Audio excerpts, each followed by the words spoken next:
Thanks, Josh, and thanks for everybody for coming. Back in March, I was sitting at home wondering what was going to happen with the world, and I was thinking about ways that perhaps that as electrical and lighting designers we could help, and this kind of sparked my interest, so I thought it would be a good opportunity to share what I've learned with you, and hopefully you find it interesting as well.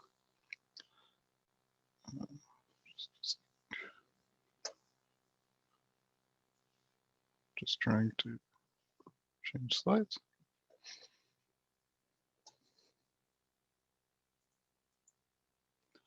So as Josh mentioned, I run the electrical team for Williams in Edmonton, as well as Whitehorse and Yellowknife and Touch Red Deer as well. And I've got a few lighting credentials, and I've been part of the IES for quite a few years. The one thing I wanted to say as well, though, is what I'm not is a doctor or a scientist researcher. So there's a lot of stuff that you can dig into about viruses, UV lighting, and things like that on the internet. So feel free to do that after the presentation if this has sparked your interest. I may not have all the answers, but I'm trying to give you a good overview of what we're going to talk about. So what are the goals for today? Let's talk about the obvious thing that disinfection is now something that everyone thinks about every day of their lives and gets updates on because of the COVID pandemic. UVC lighting has been used for disinfection for over 30 years, but now it's obviously becoming even more relevant as people figure out ways to prevent getting sick. So we're going to talk about what is UVC lighting. We're going to talk about what it does, the different UVC technologies, safety concerns, and the applications that are available right now. So what is UV lighting? As we probably learned in physics class at some point, light operates as a particle in a wave. It's spread across a spectrum, and often we're, as lighting designers, worrying about the visible light spectrum between 400 and 780 nanometers.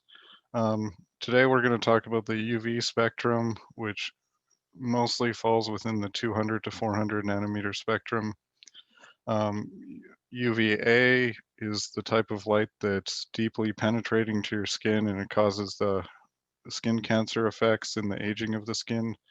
UVB is less penetrating to skin, and it causes sunburns, but it also causes the creation of vitamin D. So it's necessary for human health, but if you get too much of it, you're going to get a burn. And then UVC is the one that we're most interested in because it's got the disinfection properties. It actually doesn't normally penetrate the ozone layer, but it can be produced artificially. So that's where we're going to focus today.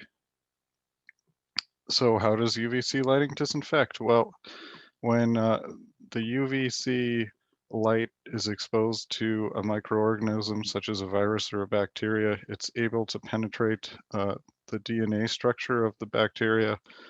This disrupts it and prevents it from being able to reproduce, which deactivates the primary thing that viruses and bacteria do, which is reproduce and spread, and that essentially kills the virus, making it a disinfecting agent. What's important about UVC lighting when we're going to be using it to disinfect is that there's optimal effects around say 265 nanometers. So the whole UVC spectrum does not give you the same disinfection as certain wavelengths. And then dose and duration of the exposure is very important. So just having a UVC light and shining it on something doesn't mean it's going to disinfect the thing that you're shining it on. You have to make sure it's got the right wattage, it's the right distance away, and you've shone it on the thing for the right amount of time. The other thing is direct exposure is necessary. So if you shine it on top of a desk, the bottom of the desk is not getting disinfected. So it's only disinfecting what it can see. And people have asked this before, but this is not going to be the be end all of every disinfection thing you want to do for a system in the world. Hospitals are still going to need people to run around and clean with other agents. You're still going to need to wash your hands. You're still going to need to do all of these sorts of things. What UVC is going to do is enhance the cleaning ability that's already in place so that you're getting an extra layer of protection that perhaps other methods may miss. So I mentioned before, the optimal effective UVC lighting is around 265 nanometers. What's important in this graph is that the current lamps that are being used operate more at around 254 nanometers, so they're still quite effective, over 80% of the peak effectiveness, but they're not at that 265 right now. The other graph I wanted to show just quickly here is, I mentioned dose and duration are important. So this graph is just illustrating that. If you can see on the left, when you upsize the dose wattage of a UVC light by a factor of 10, your time to disinfect goes up logarithmically from what it is with the 10 less wattage. So it's just showing you dose and duration are important factors when we're talking about UVC lighting. More power equals less time to do the same job. So there's 4 different types of UVC sources that I want to talk about today: low pressure mercury, pulse xenon lamps, LEDs, and the far UVC technology. So low pressure mercury is the one that's currently the most commonly used right now. It's just a lamp type fixture. What is important to know is that 10 to 30% of the output is at that 254 nanometer wavelength. So if you've got a 100-watt bulb, you're getting 10 watts of UVC light out of it, and the other 90 watts are going to either other wavelengths or the other things that lights produce, heat, and etc. The lamp life is about 6,000 to 12,000 hours when you operated 30 minutes to an hour a day. So these don't have a huge lamp life. The other thing is they don't degrade the same way as a typical light source does, meaning if you look at your normal fluorescent lamps, you can kind of tell when they're ready to be changed because they're going to get dim, they're going to flicker, they're going to do all these visible things that tell you something's not right anymore. UVC lights, the effective UVC part of it, you're not going to tell whether it's degraded enough to not be effective anymore by looking at it. So you have to put in a regular maintenance schedule for replacement. Probably this would entail you replacing the lamps regularly, so like once a year kind of thing. The other thing is these lamps do contain a small amount of mercury. So if you're worried about that, you just need to keep that in mind if you're installing them. The pulse xenon fixtures is another type. They produce light at a wide spectrum, starting at 170 nanometers, as well as in that UV range. They have a wide area of coverage because they also produce ozone. So ozone isn't great for us. If you've got respiratory problems, it's going to exacerbate them, and it can cause some chest pain, coughing, throat irritation, airway inflammation. So it's not really great to be producing a bunch of ozone. These fixtures use a lot of energy, don't have a lot of life. So they're not really the ideal UVC source right now. UVC LEDs are something that's interesting because they can be designed to produce light at exactly that 265 nanometers that's optimal for disinfection. As with other LED technology, these have the same advantages. So they've got the longer lifespan compared to a lamp. They're directional, they use lower wattage. They're also able to be turned instantly on and off, which is important when we're talking about safety and disinfection. You want UVC lights to be able to turn off instantly so that if someone gets near them, they're instantly shut off. You also, the problem with lamps is you have a warm-up time. So instant on versus a warm-up time means you can start disinfecting quicker.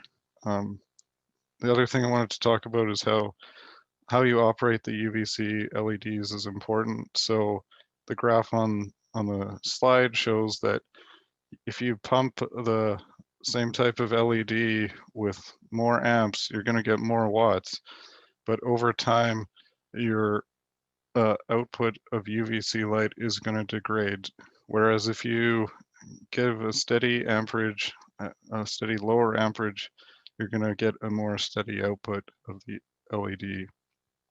So depending on the application, if it's short bursts with high wattage, you would operate it one way. If it's more of a long term solution, you would probably operate it with a lower amperage. So far UVC light is something that excited me the most, and I think I emailed Ryan and others about it back in March because this is something that I found quite interesting. The difference between this and other technologies is that you can run these lights while people are in the room. So at 222 nanometers wavelength, you're still going to be getting disinfection, but you're not going to be getting the potential health problems that UVC light can cause because it cannot penetrate your skin or eyes, but it can penetrate viruses and bacteria. So I think this is kind of the most exciting technology. It's still being researched, but you could potentially use this when people are in the room. So this is where the design aspect gets interesting because this is where we can have it, you know, in public spaces on all the time, you know, at grocery stores above like the carts, at libraries disinfecting books, like this sort of thing. This is where the potential is, I think, for the technology as kind of a broad install base.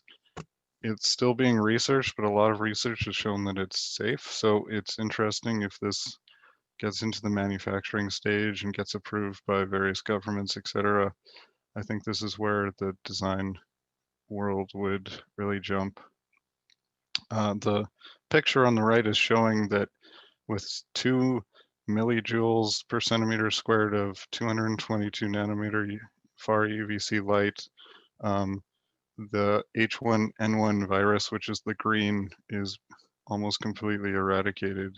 So this is from a research paper that's showing that it's quite effective.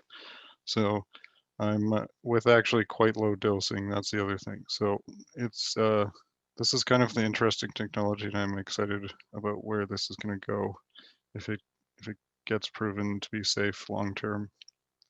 So I mentioned some of the safety concerns about UVC light. The main ones are that it can cause skin burns if your skin is directly exposed to the light. It can cause eye problems like red conjunctivitis style swollen eyes. It's potentially carcinogenic. And also some of the fixtures we mentioned produces ozone. Less safety, but more material concern is that long-term exposure to UVC light can cause materials to fade. So depending on the application, you wouldn't want to put this in something like a museum because you could have your paintings fade, things like that.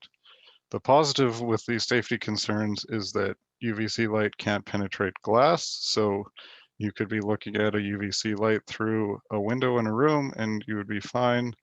You just need to not be in the room itself when you're operating the lights right now with the current technology.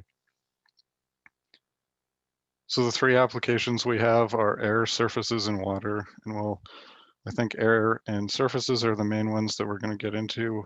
I'll talk about water briefly, but that's not exactly where most of us are going to be working. So with air, just increasing the number of air changes without any lighting help will prevent or help alleviate disinfection. So for example, with the same amount of infection in the air, if you increase the amount of air flowing through the room, fresh air, your infection rate is going to go down. So just increasing the number of air changes to a space is going to help disinfection of the space. The problem is we're also often concerned about energy, and increasing air changes increases the energy use of the building. So that's another concern. So we now have to balance health and energy usage. The other thing people may wonder is, do filters help? And they do on your air system, but they're going to stop recirculation and particles from coming from another space. They're not really going to help within the room itself. So if you want to help within the room, we have to come up with something else. The one thing I wanted to mention is UVC lighting is already installed in a lot of air handling units. So this is disinfecting the air that's flying around and being transferred throughout the building. Again, this is good from preventing spread between spaces, so you're not bringing in an infection from somewhere else in the building. What it's not good for is preventing transmission between people in the same room. So that's where we'll talk about upper room UV lighting disinfection. So how this works is we install fixtures above 7 feet in a room, and through natural convection, the air is going to pass through these fixtures and get disinfected. The fixtures themselves are shining upwards, so they're not shining at people, which helps make them safe. The other thing is UVC light isn't going to reflect off the ceiling, that it doesn't reflect off of surfaces except for metals. So we're not worried about shining the light at the ceiling and bouncing down and hitting someone and hurting them. So if you can see in this chart here, how the fixture is on the left, we have somebody whose average height, he's fine, he's out of the UV lighting range. You've mounted the fixture above 7 feet, it's disinfecting that air above, and then that air is going to float through the room back down and now be cleaner. So limitations, of course, is that if you have a low ceiling, that's not going to work. And the number of fixtures you need, that sort of thing, will depend on how big the space is, whether it can reach across the room, that sort of thing. So let's go here. This is currently used in healthcare emergency rooms, operating rooms, ICUs, etc. I see this becoming more prevalent in public buildings, stores, restaurants, gyms, where transmission through the air is highly likely, and where doing something as simple as installing a few fixtures above 7 feet could drastically increase or decrease transmission throughout the room. This is the technology that the IES is currently saying is quite effective, and is the one that they would recommend installing if you're worrying about UVC lighting disinfection. So if I see this becoming more and more prevalent in various installations as people become aware of it. The other application, of course, would be to disinfect surfaces. So these fixtures aren't currently approved in Canada. They're still being reviewed and made to be safe. So the important part of this is when the fixtures are available, we're going to have to make sure that the control system makes sure that these fixtures are only operated when people are not in the room. So safety controls are a big part of this going forward if these fixtures start being installed in a space. The other point is that, as you see in that room on the right, the disinfection, if you install fixtures in the 2x4 ceiling above, is only going to happen on the surfaces that you're seeing. It's not going to happen under the desk. It's not going to happen even on things that are shaded away from where the light source is. So you're still going to need to clean those other surfaces some other way. So just installing fixed fixtures in a ceiling, that their disinfecting is not going to solve all your problems, but maybe it'll help the situation. So unlike a lot of what we're doing right now with occupancy sensors, we're going to need to do the reverse with UVC fixtures if they get installed in a space. So instead of turning on when somebody walks in the room, they're going to need to turn off immediately. So this is a fixture with an occupancy sensor showing that it would have to be installed to turn off as soon as it detects motion in the room. You're also probably going to need to install something like switches that are connected to a door in the space. So if the door opens, when the disinfection was going on, the lighting turns off immediately. There's going to have to be fail-safes installed so that we're free of any dangers of people walking in unsuspecting to a space. The other application for surfaces would be disinfection chambers. These are currently available, and the applications would be to sterilize devices such as PPE equipment, parcels, and anything else really that you would want to sterilize. The warning, of course, would be that repeatedly doing this would cause fading to the system, to the device, if you were worried about that. So portable disinfection is kind of the other option with surfaces. This is being tested out throughout Canada and the US right now, and it's possibly more interesting than fixed installs. Because it doesn't require that fixed infrastructure, it allows for higher dosing because the robot or the machine is able to get closer to the surface that's disinfecting. It's also able to get different angles by getting around the room. So you're getting better penetration, you're getting different angles, you're getting faster disinfection because you're getting a higher dose. You still, of course, need to make sure that people aren't around. So the safety aspect, whether it's portable or fixed, is still big. I wanted to show this video regarding this. At the beginning of the COVID epidemic beginning in Europe, we started to think about ways that we could improve the safety and the effectiveness of cleaning spaces in the hospital in the context of a pandemic. The robot has been tested in Europe, it's been tested in China, but we're doing our own testing.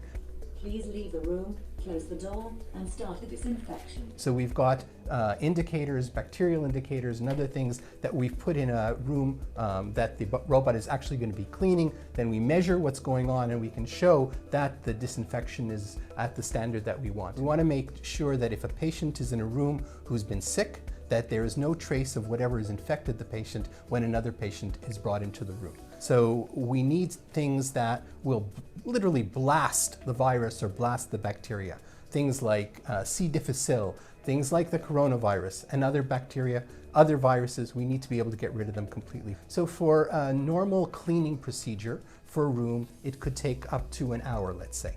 For the robot to go in and do exactly the same thing in terms of disinfection, it can take anywhere from 10 to 25 minutes. With GPS technology being harnessed, with the robot being able to move around the rooms, enter the bathrooms, enter into the crevices and little corners, that really is a value added to allow for this technology to be used. And it's not there to replace people.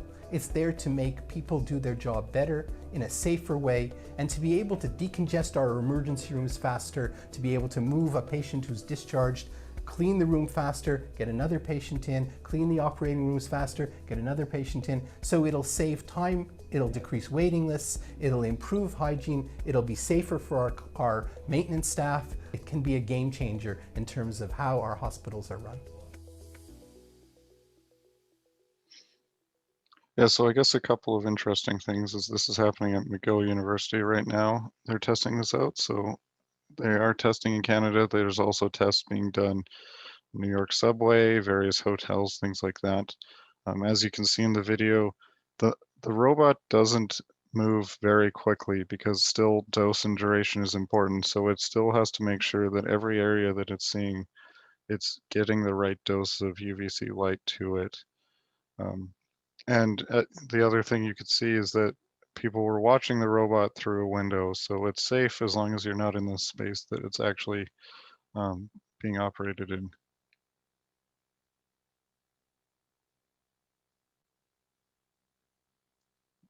Yeah, so the other application I wanted to talk about is water disinfection.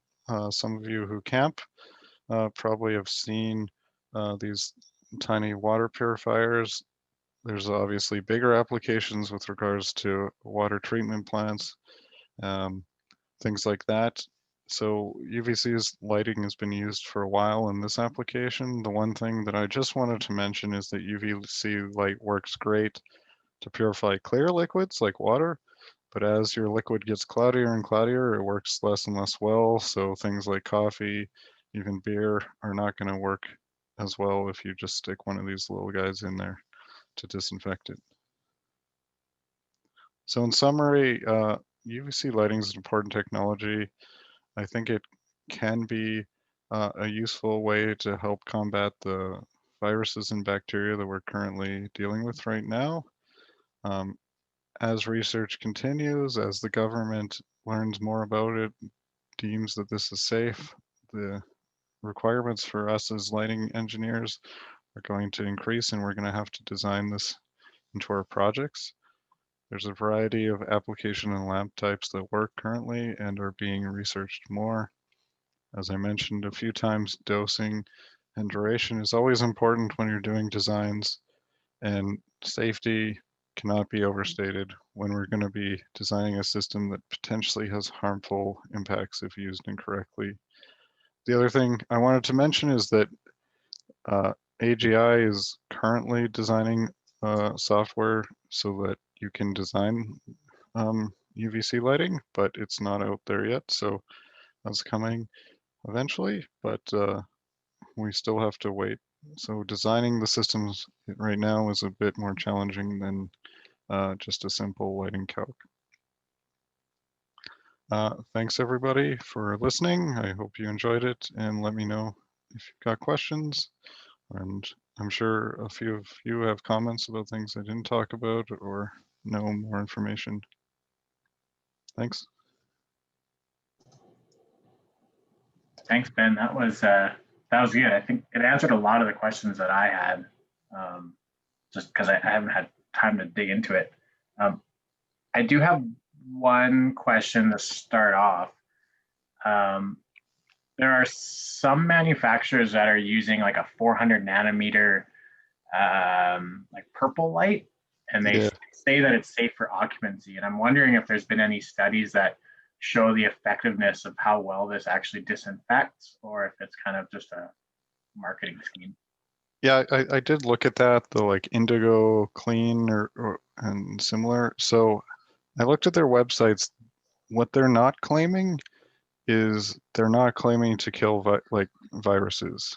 They're claiming that it kind of disinfects things and it's good to keep things clean. But if you look at their website, they don't say they kill H1N1. They don't say they kill coronaviruses, that sort of thing.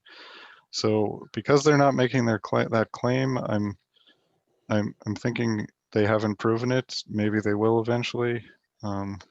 So I'm hesitant to just like start installing those and assuming that they're as effective as something like UVC lighting. Yeah. Colin, I see. Oh, Colin, you read my mind. You had the same question. Do you want to elaborate and if there's anything that was missing from that answer? Myself? Well, yeah, like I watched when the NearUV lighting was getting onto the commercial scene a couple of years ago. They did state things like staph infection, like MRSA. So it would still actually beat that down. It gave a graph, so it takes time. But being safe for use with people, suddenly that was a thing that we were wondering whether we could roll that out in our gyms, you know? So I've looked into it recently here, and yeah, apparently it doesn't hit the right wavelengths to kill COVID-19 viruses, but I guess it does affect some things. And the other thing I mentioned there is they said that it bounces around, so even indirect lighting will still have an effect. But I don't know, that's kind of incongruent with what Ben is saying with this UVC that requires direct site? Like something bounces off a desk, does it lose its UV wavelength? It's just not as reflective, I guess. It's more getting absorbed than reflected, I think, Yeah. is how I interpreted it. Not that it's dying exactly or dying out. It's just not bouncing, I guess, is the thing. It's getting absorbed. Are there, Oh, go ahead, Al. sorry about that. The frequency, are there certain bacteria / viruses that are not responsive based on wavelength? And further to that question, can you comment on the proportions of exposure time between the different wavelengths you mentioned? So 222, 254, and 265, which is a bit new to me. I've seen 254 and 222, but I haven't seen much 265 in the marketplace. Yeah, so for your first question, I don't actually know the answer to that. I've seen that it generally can penetrate most viruses and bacteria. Just it's more based on their size and cell structure than it is the makeup of the virus, I guess. The second question is the 265. Yeah, they're right now, like I said, most of the lamps are going to do 254. They're just saying that optimal disinfection is at 265. So if you can create an LED fixture that does 265, it'll work faster, I guess. And that's the one we can't be exposed to that. It's just 222 we can be exposed to. Yeah. So they're finding that 222 doesn't penetrate skin or eyes, which is the problem with the 254, but it does still penetrate the virus or the bacteria's layers. So it can still work on them. It just can't work on us, which is optimal if you want to be in the room at the same time as the lights on. Okay. There's a question in the chat from Nadine. From your perspective as an engineer, how do you deal with the issue of liability when you specify UVC lighting? Yeah, so I guess that like certain fixtures have been proved safe. So the upper air disinfection, if you install the fixture, if it's got the approvals on it and you install it at the right height, I think it's just like anything else that you're installing, that as an engineer, you would have the same kind of liability. If you install the wrong wire size to something, you could also be liable for that. So it would be under that same level of liability. That's, I guess, partially why we have to be careful when we start looking at things like installing surface disinfecting fixtures or even using the robots, is when we start having the ability to expose people by accident versus the install like the upper air where it would be hard for someone to accidentally get blasted. That's when the safeguards are going to get higher, I think, and be more concerning for how you install. Great. I've got another one in the chat here. For the upper air disinfection, it requires air convection. So is there additional heat required, or is the heat from the luminaire sufficient to pull air? I guess just the regular convection, natural air convection in a room is sufficient. So just hot air rises, cold air sits at the bottom of the room, and as it heats up, it naturally goes through the cycle. And I assume that the room has a air handling system so that air is being brought in and pumped out. So it just through the natural like air handling of the space, it should be working. You don't have to do something special to make sure that the air is getting cycled to your lights. Right. And I guess it could be a bit of an integrated conversation, because as you mentioned, there additional air changes help as well, right? So you'd have a bit of a chat with your mechanical consultant as well. Yeah, for sure. Like right now, they can already install the UVC lighting in their air handling units, and I think even the standard I think you can get a point for that if you have that on your units. So that sort of thing is great to prevent transmission between spaces. So I would encourage them to do that right now, I guess. It's just when we're talking about transmission in a room, the only thing that helps is a lot of air changes or disinfecting it some other way in the space itself. And Colin had a question here about, so it's about 222 nanometer lighting, and how we know that it's effective. So are we still waiting for for approved commercial products to use? Or is there something else that's, I guess, keeping us from installing the 222 nanometer? Yeah, so I think there's some sketchy commercial products on the market, but not ones that we would install in our designs. I think in reality, like the IES says this is a promising technology, but they also say that it's not ready to be used yet. So I know just last week or a few weeks ago, the Canadian government had to issue a statement saying, be careful about UVC lights that you're finding on Amazon because there's safety implications. For one, you don't know if they're actually doing anything. If they are effective, that you could also be harming yourself when you're using them. So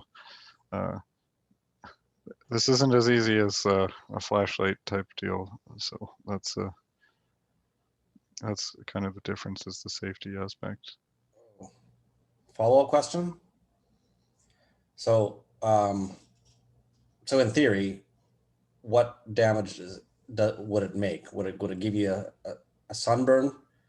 Like, is this something that you could run in the gym while people are using it? So the 222 nanometer, you could use it and you would have no worries about damaging anyone with anything. Okay. That's if you ran the regular 254, yeah, you would worry that people would get skin burns and their eyes would get swollen and red and painful. Okay. Don't want that. Yeah. Has there been proof that 222 nanometers kills a virus like COVID-19? Yeah. So there's some articles on Nature right now that talk about this being effective to kill. I think they looked at H1N1 and they might have looked at a coronavirus as well. But Okay. yeah. So promising. Yeah, it is promising. That's kind of I think installing regular 254 nanometer fixtures in any of our current buildings is unlikely, except for the upper air disinfection. The safety concerns are just really high. But if you get a technology that's safe to use while people are around, I think that's really the more exciting opportunity for us. Great. Couple more in the chat here. Lena's wondering, and this is actually kind of similar to what you were mentioning, are there any codes at this time to regulate UVC lighting, or are they working on anything?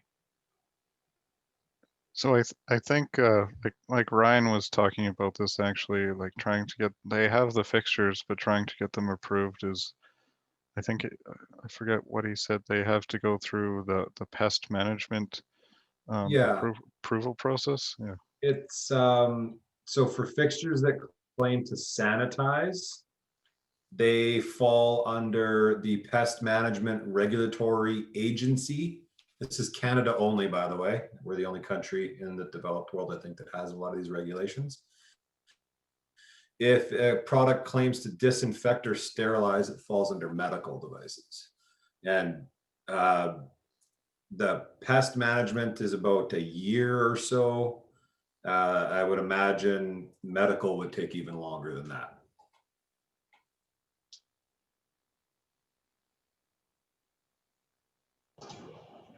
Great. Next from Trish. So would you add a visible wavelength to the upper air disinfection lights to see, so that you know that it's working? So I think there is from a bit of a glow. It's just it's obviously you're trying to avoid shining it at people. So I don't know, Ryan, have you seen any products, like what they actually, how they look in real life? Yeah, the fluorescent technology, like or like a UVC lamp type of thing, they do have a kind of a tealish glow, and that's there intentionally so that people are aware that they're on and they can vacate the space if it wasn't upper air and it was direct. So it is there to give you the visual indication.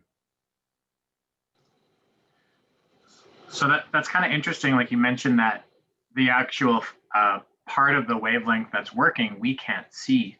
So I guess that kind of comes down to your maintenance schedule and actually making sure that those are replaced when they're supposed to, not when they start to get dim, right? Yeah, that's the problem. Like you're not going to be able to look at the fixture and tell whether it's still producing UVC light. You're going to have to just have a regular maintenance schedule, because it may look like that same teal color that Ryan was talking about. At 2 years, it may be doing the same teal color. It'll look like it's fine, but it might not be disinfecting anymore. So you're going to have to, it's got to be a more regular maintenance schedule than what you would expect with just a fluorescent T8 fixture. And Al had a question here, and feel free to speak up, everyone. I'm just kind of pulling what's in the chat, but if you want to speak out, speak up on your own and unmute, that's fine too. Al said, at AEA, you talked about some products that are approved in Canada. Is there a list available? Sorry, is there a listing available? So you're talking about a CSA listing, or are you talking about a list of products? I'm talking about products that we can currently sell, that we can put forward to market. And, you know, further to that, it seems as though our hands at the moment are currently tied. We don't have a lot of offering other than some upper air, HVAC, and water. We don't have many applications that are like a gymnasium, for instance. You know, that's been brought up a few times. What do we install? What do we suggest in a school that wants to sanitize basketballs and volleyballs and that sort of thing? Yeah, I think right now it's limited, like you said, Ryan. I don't know if you have a list of your fixtures that are approved, but or the other suppliers on the line, but yeah, it is limited. We're still in this, as with everything with COVID, they're, I think, probably trying to move quickly but safely, and all of this stuff is kind of coming up in the forefront now when it really wasn't a thought for any of us in February of this year, right? So I'd love to hear what you have to say about that, Ryan, you know, as far as what's currently available. Well, I mean, from our perspective, and I know there are other reps on the line, so I would caveat for them to be able to say as well. But yeah, anything new is still falling under regulatory review. That's why there hasn't been a big supply of all these new COVID battling fixtures, because everyone that's created something to do exactly that, however they're claiming it, whether to sanitize, sterilize, or disinfect, has got to go through a regulatory process that at the very least is a year. So if it didn't exist before, it's all still being approved. You know, for your application, Al, you mentioned like cleaning a volleyball or a basketball. There are those disinfection chambers that Ben had showed a slide on. That would probably be about the only thing I could see is, you know, getting a big disinfection chamber and filling it with volleyballs and then letting them be, you know, dosed for, you know, 2 or 3 minutes. yeah, and I guess, like, to the point about volleyballs, like I kind of said this, that UVC lighting isn't going to be the only solution to cleaning. So regular, hand sanitizer, that type of thing is still gonna need to be around. So I would suggest that that was probably a poor applications. Do we have a hotspot in applications? Medical, dental, you mentioned grocery stores. Would you suggest there's some areas where as people working in the industry, we can realize some wins in with our current economical challenges? Yeah, I think the upper air does have some applications right now, like hospitals, for one, is the easiest. I read a review or recommendation from, I think, the Ontario Board of Health, where they were recommending using upper air disinfection for places like homeless shelters, and things like that, where you're just worried about extra transmission. I just don't think there's a lot of like when I first read about the far UVC, I was like, well, can I start selling these to grocery stores like tomorrow to mount them above their, cash registers and at their grocery carts and things like that? And it's just the technology and approvals aren't there yet, unfortunately.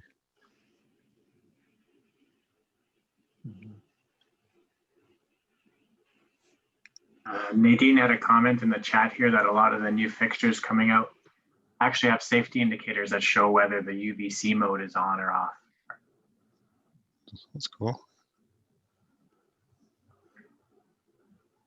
I have a question.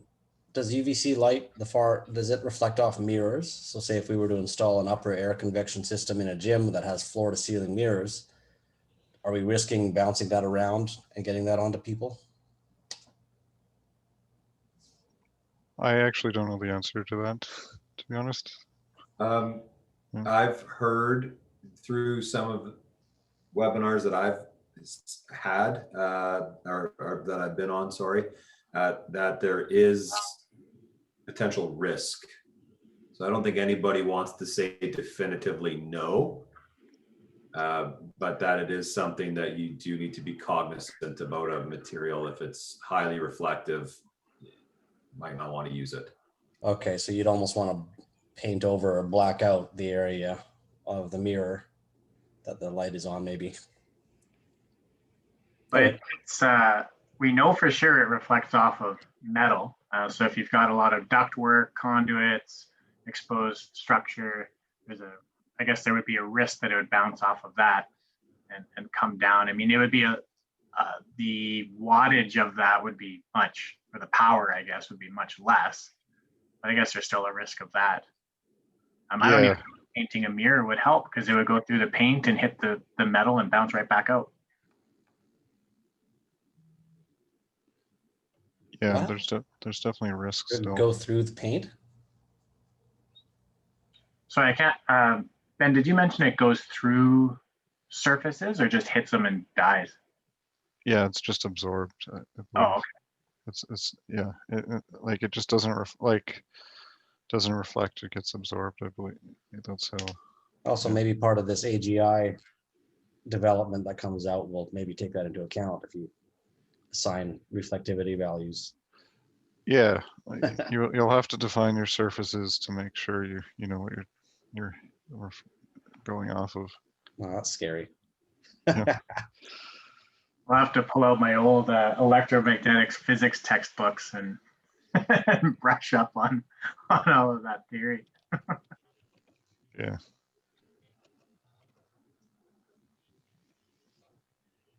Are there any more questions from anybody? Oh, just a question from Al here. Just wondering if AGI gave a bit of a timeline on when that plugin will come out. I'm not sure yet. I haven't heard the date. I just know they're working on it. Okay, and then Elena's wondering if the UVC fixtures have like a normal operating mode for occupied spaces and then a UVC mode, and would they have different lumen outputs potentially? Well, I think it would be two different lamps. So if you combined it into one fixture, you would have your regular LED or fluorescent, and then you would have your UVC source.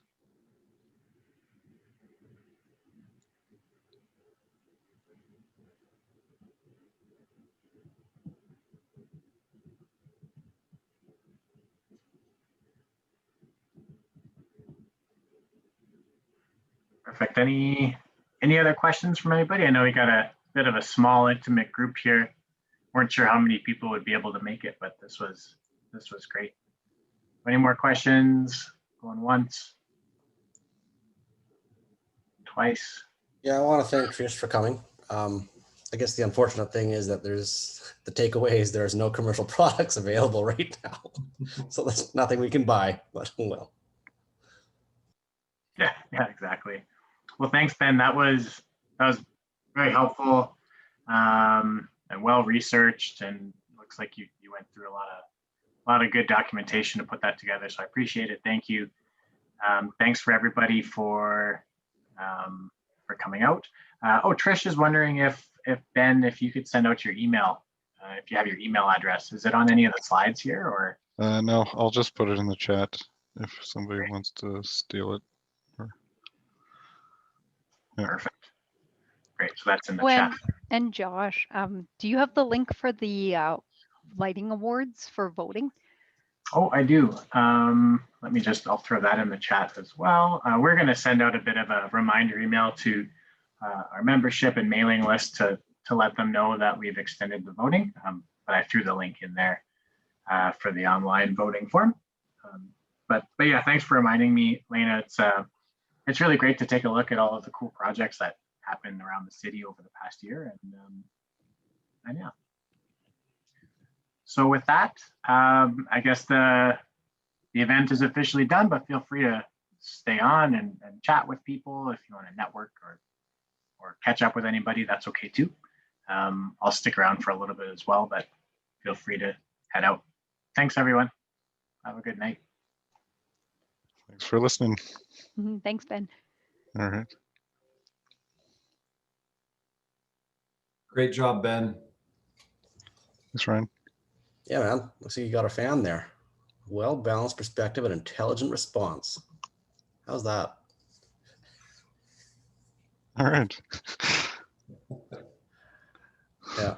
Well, that was really good because it wasn't all about LEDs and the new stuff and this and that. It just kind of talks about, well, what is it actually? Pull out all of the marketing mumbo jumbo and boil it down to what are we actually doing. So Yeah, that's what I tried to get to, because you first got to understand what we're doing compared to just selling fixtures, or so. And